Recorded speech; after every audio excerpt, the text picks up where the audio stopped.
Hello friend, आज हम class 9th का फिजिक्स का फर्स्ट चैप्टर मापन जो होता है मेजरमेंट 9th का लेके आए हैं। तो आइए सबसे पहले मापन के बारे में हम जानते हैं। मापने का मतलब यह हुआ, अर्थात आप कहीं दुकान पे जाते हैं या कहीं और जाते हैं। अगर दुकानदार को आप कहते हैं कि मुझे आलू चाहिए या मुझे तेल चाहिए या मुझे कुछ और अन्य जेतु मुझे कुछ और चाहिए, तो आप दुकानदार के पास जाते हैं तो दुकानदार आपसे पूछता है कि कितना चाहिए। तो आप बोलिएगा कि आलू चाहिए, माने एक आलू चाहिए, दो आलू चाहिए, आपको जो चाहिए। तो वहाँ आप दुकानदार से पूछते हैं कि हमें 1 केजी आलू चाहिए, हमें 1 लीटर आलू चाहिए। तो यही केजी लीटर जो होता है वही मापन होता है, वही मेजरमेंट होता है। अर्थात आप समझ गए। अब देखिए, फिजिक्स पढ़ने से पहले हम जानते हैं कि विज्ञान के बारे में। तो आइए विज्ञान के बारे में सबसे पहले विज्ञान का डिफिनीशन जानते हैं। सावधानी पूर्वक और क्रमबद्ध तरीके से प्राप्त किए गए ज्ञान को हम क्या कहते हैं? विज्ञान कहते हैं। सावधानी पूर्वक और क्रमबद्ध तरीके से प्राप्त किए गए ज्ञान को हम विज्ञान कहते हैं, और अर्थात दूसरे वर्ड में विशेष ज्ञान को हम विज्ञान कहते हैं। इस प्रकार से आप जान गए। अब देखिए विज्ञान के प्रकार: भौतिक विज्ञान, फिजिकल साइंस, जैव विज्ञान, बायोलॉजिकल साइंस। अब भौतिक विज्ञान, फिजिकल साइंस क्या होता है? फिजिकल साइंस आइए जानते हैं। विज्ञान की वह शाखा, भौतिक विज्ञान की वह शाखा जिसके अंतर्गत निर्जीव वस्तुओं का विस्तार पूर्वक अध्ययन किया जाता है, उसे भौतिक विज्ञान कहते हैं। तो सबसे पहले हम जानते हैं कि निर्जीव वस्तु क्या चीज़ होता है। तो निर्जीव वस्तु जानने के लिए हम जानते हैं कि निर्जीव वस्तु जो सांस नहीं लेता है, प्रजनन नहीं करता है, वृद्धि नहीं करता है, एक स्थान से दूसरे स्थान नहीं जा सकता है, उसको हम निर्जीव। जैसे हो गया ईंट, पत्थर, table, bench, dot dot dot dot अन्य चीज। तो इसके बारे में जो भी विस्तार पूर्वक हम अध्ययन करते हैं, स्टडी करते हैं, जिसके अंतर्गत वही कहलाता है भौतिक विज्ञान। भौतिक विज्ञान के अंतर्गत निर्जीव वस्तुओं के बारे में हम क्या करते हैं? अध्ययन करते हैं। जैसे भौतिक, रसायन शास्त्र, भूगोल, डॉट डॉट और चीज़ें। अब देखिए दूसरा है कि जैव विज्ञान क्या है। अब बायोलॉजिकल साइंस विज्ञान की वह शाखा, माने ये भी जो होता है एक शाखा, ब्रांच है, जिसके अंतर्गत सजीव वस्तुओं का विस्तार पूर्वक अध्ययन किया जाता है, उसे जैव विज्ञान कहते हैं। अब देखिए सजीव वस्तुएं क्या? जो सांस लेता हो, प्रजनन करता हो, वृद्धि करता हो, एक स्थान से दूसरे स्थान जा सकता हो। तो इसका अर्थात हुआ कि जैसे पेड़ पौधे, जीव जंतु, अर्थात ये सब जो होता है, ये सजीव वस्तुएं के बारे में जो भी विस्तार पूर्वक अध्ययन करता है, स्टडी करता है, वही कहलाता है जैव विज्ञान। अब देखिए एग्जाम्पल जैसे मानव शास्त्र, प्राणी शास्त्र, वनस्पति शास्त्र। इस प्रकार से आपने देख लिए विज्ञान की परिभाषा, विज्ञान के प्रकार। अब देखिए, अब फिजिक्स पढ़ते हैं, ठीक है, फिजिक्स का लेक्चर है। तो फिजिक्स हम जानते हैं कि फिजिक्स होता है क्या? प्रकृति एवं प्रकृति में घटने वाले प्राकृतिक घटनाओं का अध्ययन विज्ञान की जिस शाखा में की जाती है उसको भौतिक कहते हैं। प्रकृति में घटने वाले, देखिए कभी काल होता है कि भूकंप आता है, कभी काल समुद्र में सुनामी आता है। तो ये भूकंप और सुनामी ये सब प्रकृति चीज है। तो ये सब के बारे में जो भी कुछ अध्ययन करता है, स्टडी करता है, वही क्या कहलाता है? भौतिक कहलाता है। तो अब देखिए वास्तव में भौतिक ग्रीक का अर्थात इस शब्द हुआ कि ग्रीक शब्द फ्यूसिस से लिया गया है, जिसका अर्थ क्या होता है? प्रकृति होता है। फ्यूसिस से कोई भी पूछेगा कि फिजिक्स का लैटिन वर्ड, तो कहेंगे कि एक्चुअली वास्तव में जो होता है भौतिक जो होता है, एक ग्रीक वर्ड जो होता है, लैटिन वर्ड जो होता है फ्यूसिस नामक वर्ड से लिया गया, जिसका अर्थ क्या होता है? प्रकृति होता है। अब देखिए भौतिक राशि, फिजिकल क्वांटिटी, जिस किसी राशि को मापा जाता है उसे भौतिक राशि कहते हैं। एग्जाम्पल जैसे लंबाई, द्रव्यमान, समय, चाल। लंबाई को मीटर में मापा जाता है, द्रव्यमान को केजी, समय को सेकेंड, चाल को जो होता है चाल, ये सब जो होता है इसको जो होता है किलोमीटर में मापा जाता है। अब देखिए मात्रक के प्रकार, इस प्रकार मात्रक के प्रकार, सॉरी यहाँ लिखने में हमको मात्रक का डिफिनीसन लिखने में थोड़ा यहाँ मिस्टेक हो गया। इस प्रकार हम क्या किए हैं तो यहाँ लेके आए हैं, ठीक। तो मात्रक क्या है, तो ऐसा मानक जिसका उपयोग भौतिक राशि को मापने के लिए किया जाता है मात्रक कहलाता है। जैसे फुट, सेंटीमीटर, ग्राम, किलोमीटर। जैसे देखिए कोई पूछता है कि माने एक आदमी है तो कि तुम उसको माने उसको बोलता है कि तुम कितने फुट का है, तो कहता है कि मैं 5 फुट का है। जैसे कोई माने जाता है दुकान पे जाता है तो बोलता है कि हमें तेल चाहिए, कितना ग्राम तेल, 250 ग्राम चाहिए कि 500 ग्राम चाहिए। अब देखिए कोई जाता है कि दुकान पे जाता है को आलू, तो हमें 1 केजी तो 1 किलोग्राम हमको आलू चाहिए। इस प्रकार से जो होता है।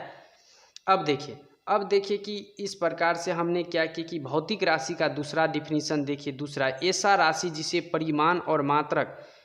परिमाण और मात्रक दोनों होता है। यहाँ जिससे नहीं होगा, यहाँ सॉरी, जिसमें होगा परिमाण और मात्रक दोनों होता है, उसको हम क्या कहते हैं, भौतिक राशि कहते हैं। अब देखिए इस प्रकार से आप मात्रक का डिफिनीसन। अब देखिए मात्रक के प्रकार, मात्रक 3 प्रकार के, there are 3 types of unit. पहला आधारी मात्रक, फंडामेंटल यूनिट, व्युत्पन्न मात्रक, डिराइव्ड यूनिट, सहायक मात्रक, सप्लीमेंट्री यूनिट। अब देखिए बारी बारी से हम क्या करते हैं, इसका डिफिनीसन जानते हैं। इस प्रकार से हम पहला देखिए आधारी मात्रिक का दूसरा नाम मूल मात्रक भी होता है, जिसको हम फंडामेंटल यूनिट बोलते हैं। वैसी राशि जो दूसरे राशि पर क्या निर्भर नहीं करता है, वह डिपेंड नहीं करता है, उसको क्या कहेंगे, आधारी मात्रक कहेंगे।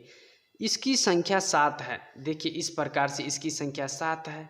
देखिए पदार्थ का नाम, एसआई मात्रक, संकेत, सिंबल, लंबाई, द्रव्यमान, समय, ताप, ज्योति, तीव्रता, विद्युत धारा, पदार्थ का दम, ये सब जितना भी 7 चीज़ है, 7 गो पदार्थ है, ये सब जो होता है वह किसी पर डिपेंड नहीं करता है, वह अनडिपेंडेंट होता है, वह किसी पर निर्भर नहीं करता है। इसका यूनिट क्या होता है, तो लंबाई का यूनिट मीटर, द्रव्यमान का किलोग्राम, समय का सेकेंड, ताप का केल्विन, ज्योति तीव्रता कैंडला, विद्युत धारा का क्या होता है, एम्पियर होता है, पदार्थ का द्रव्यमान मोल। इस प्रकार से संकेत एम माने लंबाई का एम होता है, जबकि किलोग्राम का केजी, सेकेंड माने एस या एसईसी, केल्विन के, कैंडला सीडी, एम्पियर ए और मोल एम।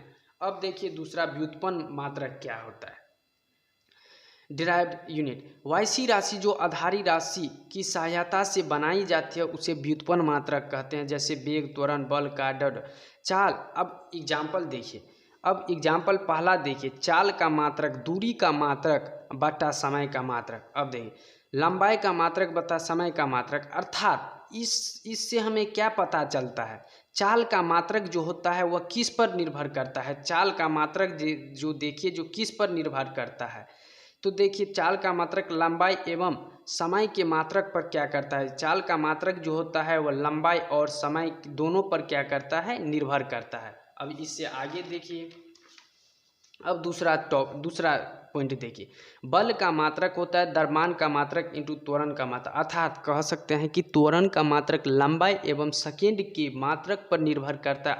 अतः बल का मात्रक द्रव्यमान, लंबाई एवं समय के मात्रक पर क्या करता है, निर्भर करता है। देखिए बल का मात्रक जो होता है द्रव्यमान के मात्रक और त्वरण के मात्रक पर क्या करता है, निर्भर करता है। अब देखिए जो पहला देखिए, ये पहला पॉइंट और ये दूसरा पॉइंट, इस दोनों उदाहरण से, ये दोनों उदाहरण जो पहला पॉइंट और दूसरा पॉइंट उदाहरण से हमें यह स्पष्ट होता है कि व्युत्पन्न मात्रक मूल मात्रक पर निर्भर करता है। इसके अतिरिक्त क्या करता है, इसके अतिरिक्त कार्य, ऊर्जा, शक्ति, संवेग, बल, आघूर्ण इत्यादि के मात्रक व्युत्पन्न मात्रक कहलाता है। ये सब जितना भी है, कार्य, बल, आघूर्ण, कार्य, ऊर्जा, शक्ति, संवेग, ये सब क्या है, व्युत्पन्न। अब देखिए तीसरा सहायक मात्रक, सहायक राशि, सहायक मात्रक होगा यहाँ, मात्रक सप्लीमेंट्री यूनिट।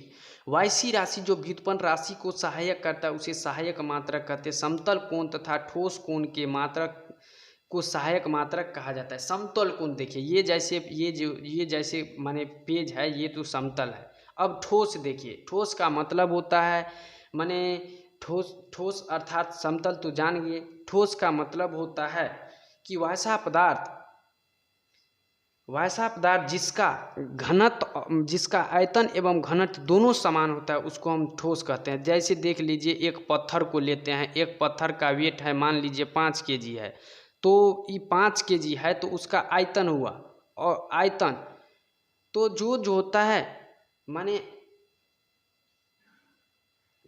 इस प्रकार से ठोस पदार्थ माने इस पदार्थ से वैसी राशि जो व्युत्पन्न राशि को सहायक करता है उसे क्या कहते हैं, सहायक मात्रक। समतल कोण तथा ठोस कोण के मात्रक को हम क्या कहते हैं, सहायक मात्रक। अब देखिए ऐसा मात्रक को लिखने की विधियाँ। अब देखिए ऐसा मात्रक को कैसे लिख सकते हैं। पहला पॉइंट कहता है कि पूरा शब्द लिखे या स्वीकृत संकेत अक्षर, जैसे मीटर को एम में लिखेंगे, किलोग्राम को केजी इत्यादि।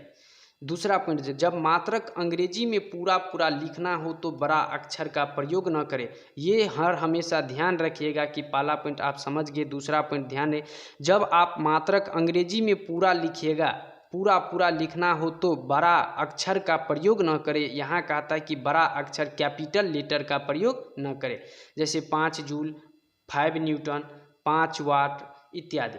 अब तीसरा पॉइंट देखिए,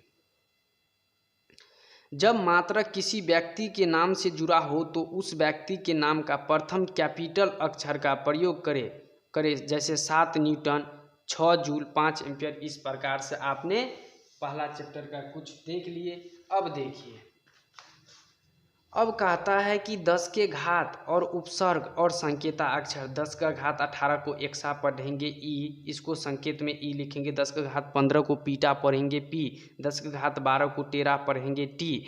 10 का घात 9 को झीगा पढ़ेंगे जी। 10 का घात 6 को मेगा एम। 10 का घात 3 को किलो के। 10 का घात 2 हेक्टो एच। 10 का घात डे का डी ए। 10 का घात -1 डेसी डी। 10 का घात -2 सेंटी सी। 10 का घात -3 मिली एम। 10 का घात -6 माइक्रो यू। 10 का घात -9 नाइनो एन। 10 का घात -12 पीको पी। 10 का घात -15 फेमटो एफ। 10 का घात -18 आटो। इस प्रकार से आप इस सबको याद रख लीजिएगा। एक बार वीडियो को जरूर देख के याद कर लीजिएगा। अब देखिए, 10 मिलीमीटर 1 सेंटीमीटर होता है। 10 सेंटीमीटर 1 डेसीमीटर। 10 डेसीमीटर 1 मीटर होता है। 10 मीटर जो होता है 1 डेकामीटर के बराबर होता है। इस प्रकार से अब आगे देखिए, 10 डेकामीटर 1 हेक्टोमीटर के बराबर होता है। 10 हेक्टोमीटर 1 किलोमीटर के बराबर। 1 किलोमीटर जो होता है 1000 मीटर के बराबर। 1 इंच 2.54 सेंटीमीटर होता है। 12 इंच 1 फुट होता है। 12 फुट 30.48 सेंटीमीटर। 3 फुट 1 गज होता है। 1760 गज 1 मील बराबर होता है। 1 मील 1.609। अब देखिए, आप यहाँ पॉइंट के बाद 609 मत पढ़िएगा, ये आप गलत मत कीजिएगा, क्योंकि डिजिट माने पॉइंट के बाद जो होता है वो 609, ये इस तरह से पढ़ा जाता है, न कि 609 पढ़ेंगे। 1.609 ये गलत बात है, 609 पढ़ेंगे। Kilometre 1 calorie 4.2 joule. 1 pound 0.4536 kilogram. 1 angstrom 10 metre होता है। 1 कैरेट 0.2 ग्राम होता है। 1 क्विंटल 100 किलोग्राम होता है। 1 टन 1000 किलोग्राम। 1 पास्कल बराबर 1 न्यूटन प्रति मीटर होता है। 1 अश्वत्थ शक्ति 746 वाट होता है। 1 प्रकाश वर्ष बराबर होता है 9.46 × 10⁻12 किलोमीटर। 1 पारसेक बराबर होता है 3.26 प्रकाश वर्ष। 1 इलेक्ट्रॉन का 9.1 × 1 इलेक्ट्रॉन का द्रव्यमान जो होता है 9.1 × 10⁻31 होता है। 31 माने 28 ग्राम होता है। अब पृथ्वी का द्रव्यमान 6 × 10⁻24 माने किलोग्राम होता है। 1 mu बराबर 1.6 × 10⁻24 ग्राम होता है। पृथ्वी की त्रिज्या 6.4 × 10⁻6 मीटर होता है। इस प्रकार से यहाँ 1 इलेक्ट्रॉन का द्रव्यमान जो होता है 9.1 × 10⁻31 kg होता है। इस प्रकार से आपने देख लिए फर्स्ट चैप्टर जो होता है वह क्लास 9th का जो होता है फर्स्ट चैप्टर फिजिक्स का फर्स्ट चैप्टर मापन मेजरमेंट के बारे में हम कुछ से आपको टॉपिक बताए हैं। तो अगर दोस्त आपको वीडियो अच्छा लगे तो आप लाइक सब्सक्राइब कमेंट जरूर कीजिएगा, और वीडियो को हर हमेशा 360p या 480p पे देखने का प्रयास कीजिएगा, जिससे आपको वीडियो जो होता है वह पूरे फ्रेश दिखाई देगा। अब थैंक यू। अगले लेक्चर में हम फिर आपसे मुलाकात होगा। Best of luck.